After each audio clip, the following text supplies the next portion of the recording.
Bom, no vídeo 4, eu vou apresentar a lógica da TOC e aplicável a um contrato, um projeto, que eu chamei de ABC, por ser uma coisa muito simples. São 3 processinhos só, fica uma coisa muito simples e dá para perceber como é que é essa lógica. O jeito mais fácil de explicar isso é através de uma corrente. Nós suponhamos que eu tivesse uma corrente e que essa corrente tivesse uma resistência de 100 kgfs. E para um milagre qualquer eu soubesse as resistências que tem esses elos, né? Todos esses elos aqui estão com 100. Este aqui está com 120, acima da necessidade dele, né? E esse aqui com 85. Quando eu fizer a solicitação de carga, a tração, evidentemente que vai romper no 85, é o ditado. Corrente arrebenta no elo mais fraco. Se isso aí fosse um fluxo de processos dentro de um projeto de engenharia, claro que ali seria um ponto que estaria estrangulando a demanda. E eu chamaria isso aí de gargalo, chama-se de gargalo. Bom, esse ponto, a denominação mais correta dele é de ótimo global, porque ele representa toda a situação da corrente. Quer dizer, essa corrente ela é ótima para 85, mas não para 100, que seria a intenção, seria a meta dela, né? E este aqui de 120 é apenas um ótimo local, porque ele é melhor do que a demanda, do que a necessidade, do que a meta dele, né, que deveria ser 100, mas ele não resolve nada, ele não vai melhorar a corrente por ser 100, ele poderia ser 1000, que ele não resolveria, né? Então nós podemos extrair algumas lições numa análise causa e efeito. No ótimo global, nós precisamos analisar e submeter o gargalo à demanda dele. No caso de uma corrente, é trocá-lo, né? No caso de um projeto de engenharia que um processo tivesse uma situação dessa, fosse um gargalo, eu teria que evoluí-lo, submetê-lo a algum melhoramento. E o ótimo local, que é aquele exuberante, do 120, eu tenho que ver a repercussão dele. Ele está me aumentando a despesa, ele está me melhorando o ganho, piorando o ganho. No caso aqui, ele não está acontecendo nada, ele não está influenciando de forma alguma ao atendimento do 100. Então ele ficaria desse jeito. De qualquer forma, o mais importante, que é o ótimo global, é que permite que se faça uma evolução. É o principal ponto que você pode alavancar a melhoria no sistema inteiro. Então, se eu venho aqui, troco isso aqui para 100, a minha corrente está estabilizada. Se é um processo que está abaixo da demanda, eu corrijo ele. Teoricamente, o meu fluxo está equilibrado e ele está atendendo a demanda. Bom, então vamos ver esse projeto ABC, que é muito simples. Ele trata-se de produzir e entregar 20 blocos em 2 meses com lucratividade de 10%. Esse é o objetivo dele.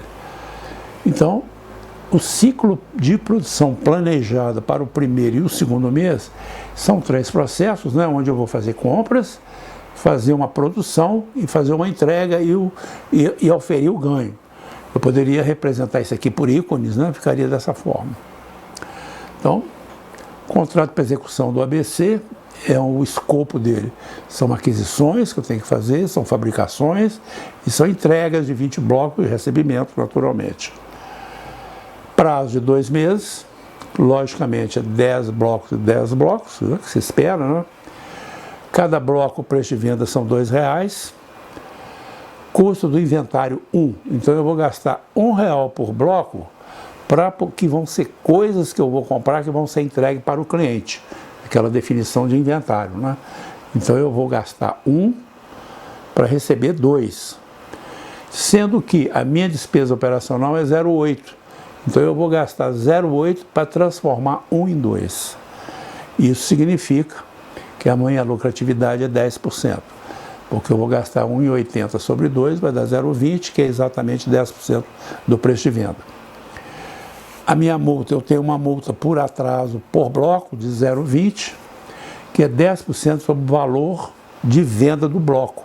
O bloco venda é 2, então 10% é 0,20.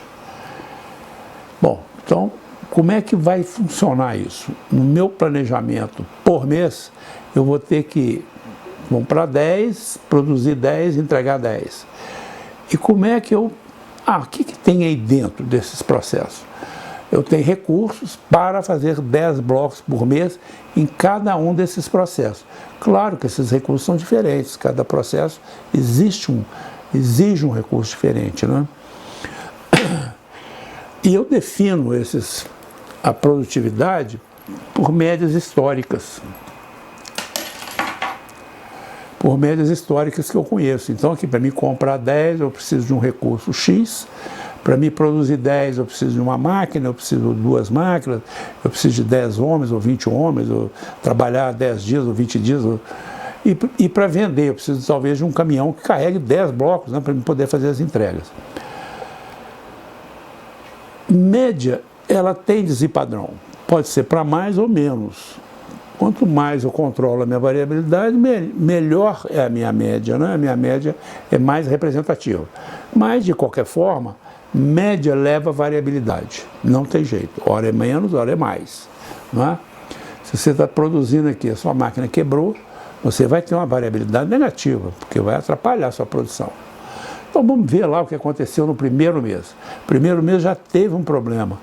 Este aqui comprou os 10 inventários necessários, e esse aqui só produziu 5. Logicamente, ele só pôde mandar 5 para venda, para entrega. E ficou 5 retidos, ficou um inventário aqui de 5 blocos retidos. Foi comprado 10, só produziu 5, logicamente. Então, o que acontece? Quando eu divido, eu acho o meu avanço físico relativo, que é o meu real sobre o meu previsto, aqui eu tenho 100, aqui eu tenho 50%, aqui eu tenho 50%. Eu tenho aqui um gargalo, que é o meu primeiro processo com problema, e aqui eu tenho um pós-gargalo. Aqui não tem nenhum acima de 100. Se eu estiver no primeiro mês, no meio do mês eu percebo que vai atrasar, eu entro com um plano de aceleração, pode ser que eu consiga recuperar ainda no primeiro mês. Se não for possível, né, eu vou ter que resolver isso no segundo mês, com um problema. Eu vou ter que fazer um plano de recuperação, porque eu estou com atraso de 5. Né? E esse plano, eu fiz as contas dele lá, se eu executar ele no segundo mês, eu vou gastar 0,40 centavos. Se eu deixar para o terceiro mês, ele vai dobrar, porque eu vou carregar despesas indiretas, né? Mais aluguel de casa, mais equipamento, alguma outra coisa, e vai passar para outro mês. A multa é R$1, porque são 5 blocos, 0,20 dá R$1. E eu precisava manter o lucro líquido em 10%, esse era o meu objetivo. Então, o que eu vou fazer no segundo mês? Eu vou mandar 10, mas vou receber os 5 que estavam aqui. Então, esse processo que foi programado para fazer 10, ele vai ter que fazer 15. Então, eu vou precisar de um plano de recuperação aqui, não tem jeito. Eu vou ter que pôr mais gente, hora extra, ou mais equipamento, não sei o que é. É aquele tal 0,40, né? E esse aqui, eu tenho que ver se eu vou precisar aumentar. Suponhamos que o meu caminhão transportasse 15 blocos, porque eu não tinha um de 10, vou ser um de 15. Então talvez eu não precisasse fazer nada aí. Mas se ele é de 10, eu vou precisar de um caminhão de 5. Ou então trabalhar sábado e domingo, fazer uma hora extra, eu não sei o que é. Mas de qualquer forma, isso estaria dentro desse custo aqui já. Aí sim, se eu conseguir fazer isso, eu vou ter 100, 150, 150. Entreguei os 20 blocos em 2 meses, não tive multa nem nada. Porque eu realizei o plano no segundo mês. Então nós podemos ver uma planilha desse assunto, que é muito simples. No primeiro caso, está ok, eu ia faturar 40, o meu inventário é R$1 vezes 20, são R$20, aqui é 0,80 e tal, vou gastar 36, sobrou 4, dá os 10 que eu quero, que é 4 dividido por 40, ok? Então, meu contratinho, beleza. Vamos supor que este atraso de 5 tenha sido por uma responsabilidade da contratada. Eu estou me sentindo mais no papel da contratada porque eu fiz isso a vida inteira, né? Profissionalmente falando. Então, vamos imaginar que eu tenho um atraso eu sou responsável pela produção, pela entrega do produto, e eu tenho um atraso no segundo mês ou no terceiro, se eu fizer tardio. Eu já tenho o plano lá, já me dizendo o que eu tenho que fazer. Né? Meu plano é uma recuperação de 5 blocos. Se eu fizer no segundo mês é 0,40, se eu fizer no terceiro é 0,80, a minha multa, se eu tiver multa, é 1, e se eu tiver um lucro líquido, se eu precisar restabelecer o lucro líquido, é 10%. Bom, vamos supor que eu faça isso no segundo mês. O que acontece? Eu vou gastar 0,40 aqui. Aqui eu vou manter. Eu não tenho multa, pagamento de multa é 0, porque eu vou entregar os 20 blocos no segundo mês. A minha rentabilidade vai cair para 9%, houve uma queda aqui, ok? Essa queda, ela não é muito acentuada, é uma queda, houve um problema qualquer, né? Que eu não consigo sair a responsabilidade é minha, então eu tenho um problema aí, mas é razoável. Mas vamos supor que por qualquer motivo eu não perceba ou qualquer coisa e não faça isso no segundo mês e vá fazer no terceiro. Aí a situação complica, porque eu vou gastar 80, que é isso, 80, ainda vou pagar uma multa. Aí a minha rentabilidade despencou, ela foi para 5,5. Observa o seguinte, que se eu sou o gerente desse projeto, o meu chefe lá, meu diretor lá da minha área, chega lá e me questiona isso, eu vou ficar numa situação difícil. Por que eu não fiz o plano pelo menos aqui? Eu tinha que ter feito, né? Bom, eu vou ter que ficar muito atento com essas variações. Imaginando que o atraso fosse da responsabilidade do proprietário. E você apresentasse os motivos para ele e falou, fulano, aconteceu isso, você tinha que me entregar uma desapropriação, você tinha que me entregar uma autorização da autoridade ambiental, você tinha que me entregar alguma coisa que era combinada e você não fez. E eu só consegui produzir 5. Aí ele analisa e fala, não, você tem razão. Quanto que é para resolver isso? Para resolver isso é 40, é 0,40. Então, faz aí, pode fazer. E ele te autoriza, então, a fazer isso. Ele vai o quê? Ele vai te pagar o 0,40 e ele tem que te dar a lucratividade de 10. Porque para manter o equilíbrio econômico do seu contrato. Aí você vai gastar 40. Aí, realmente, 4,04 dividido por 40,44 vai dar 10%. Então, o que aconteceu? O teu equilíbrio foi restabelecido. Ok? Mas vamos supor que nesse ponto aqui ele diz assim, não, você vai ter que me provar isso, aí eu tenho que arrumar advogado, tenho que arrumar documentação, e esse troço passa o segundo mês e vai para o terceiro. Olha o que, aí eu provo para ele que a responsabilidade é dele. Ele então vai me indenizar o quê? Ele vai me indenizar 80, porque é o custo do terceiro mês, ele vai ter que me dar uma lucratividade e ele vai ter que me pagar uma multa. Por que ele tem que pagar a multa? Porque pau que bate em João, bate em Francisco, bate em Chico também.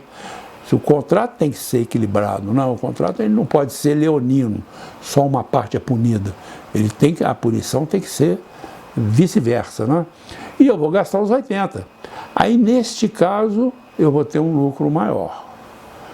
Então, resumindo a história, os 5 cenários de lucratividade dos projetos.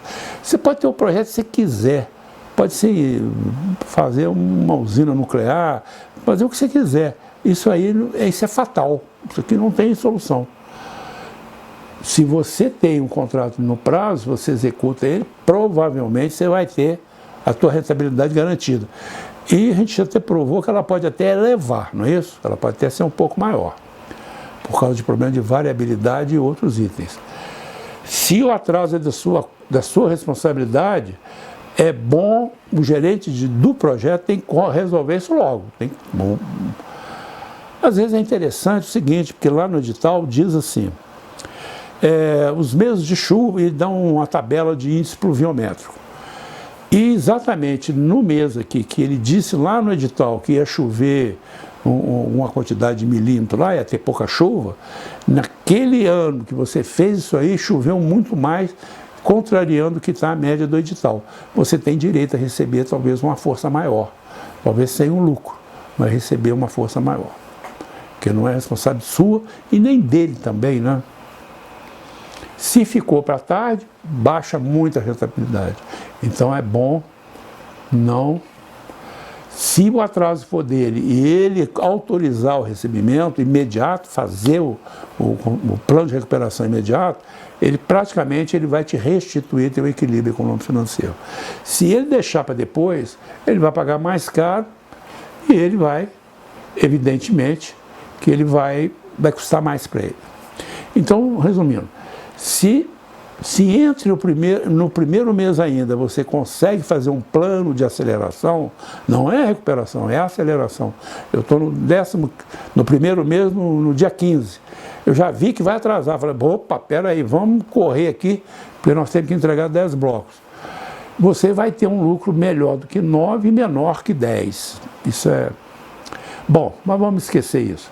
Se a situação é essa, você tem que fazer um plano de recuperação, senão o seu lucro despenca. Se for do cliente, o proprietário, ele é bom que ele pague isso logo, porque senão ele vai pagar mais caro. É importante entender o seguinte, que todas as situações exigem aumento de despesa.